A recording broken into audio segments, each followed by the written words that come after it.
I want to take you around my front garden today. There's quite a few new blooms that I'd just love you to see, and some little combinations that hopefully will inspire you to add some colour to your garden. So we'll head out there.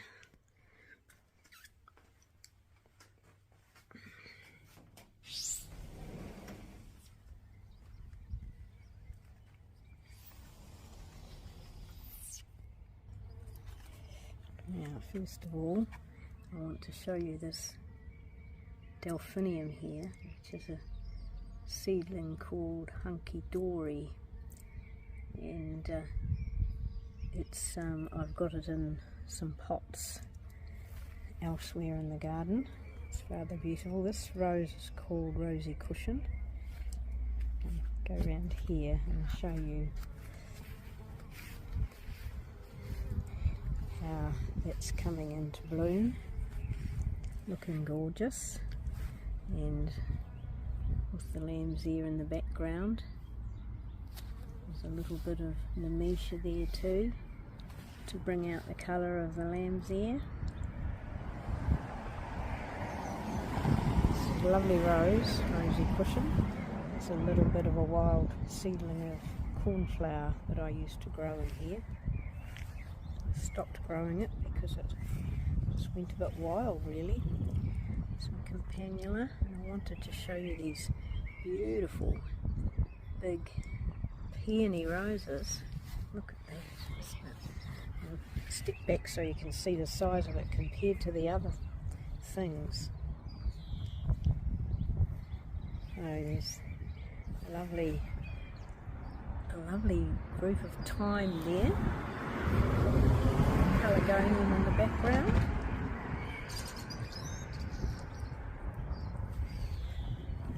There we go.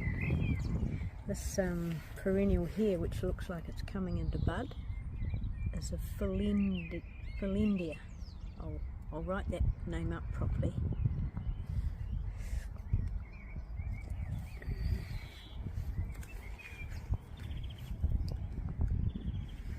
It's a nice little clump of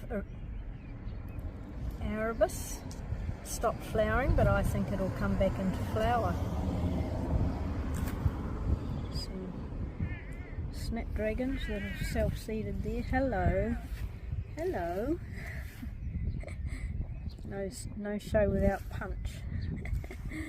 You heard me talking. So here's a little group of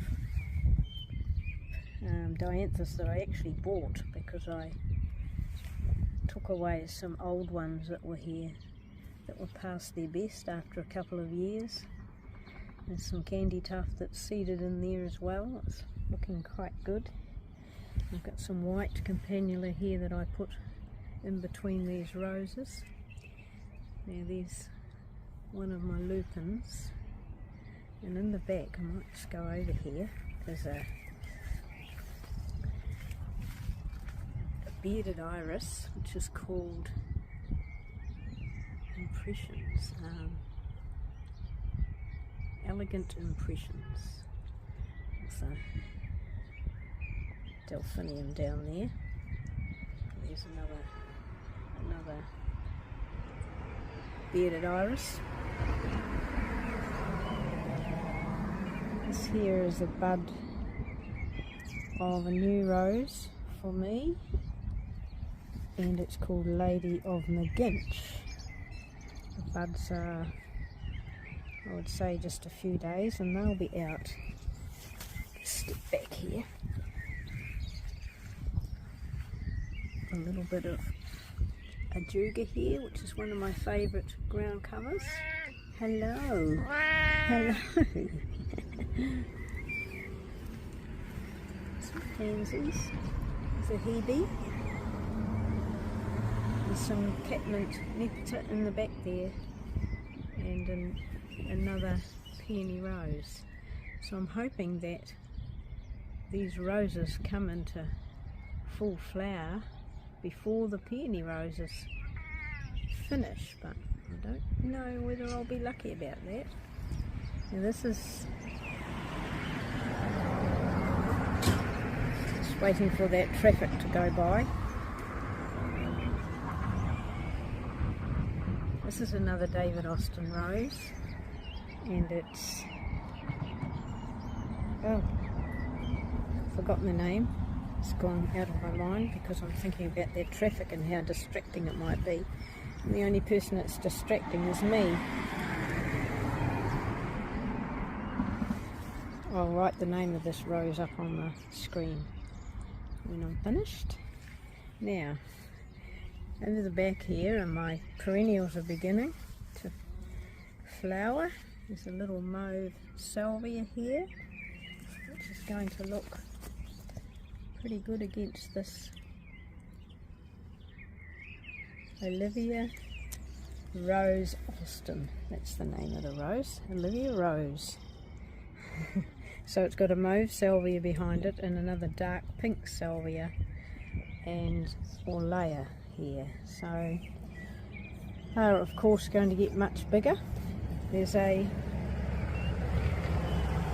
Hempsterman in a pot back there, which I think is going to be sort of purpley colour. So yes, that's all going to look very nice. Step back. Okay, now this is a phlox here, and there's another phlox down there behind that other lupin. I'm not sure what colours they are. I think they're both pink, might both be the same colour. But anyway, this rose here, which is a standard, I'm going to go around the back because it's got little blooms on the back, which I can see from my lounge window.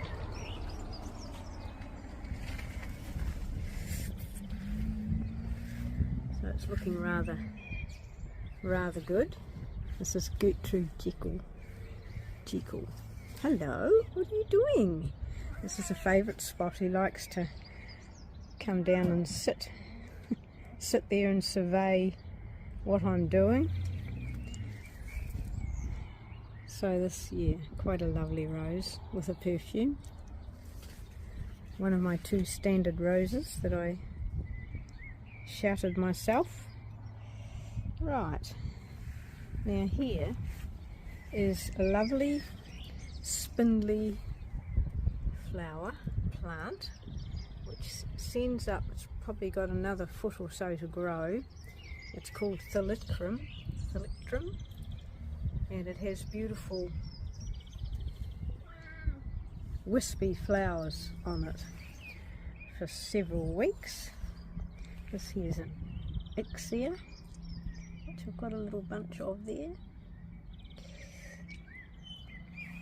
And back there is one of my small rhododendrons, and in front here is a dianthus and my escallonia, which will flower soon. It's pretty healthy looking. I nearly lost it once with a beetle. Actually it was a I can't remember the name of it, but I got rid of it with a powder called diatomaceous earth, which is amazing for things like weevils. That's what it was, a weevil, and beetles and things that are eating your foliage. So here's lambs there again, and my newly flowering new geranium.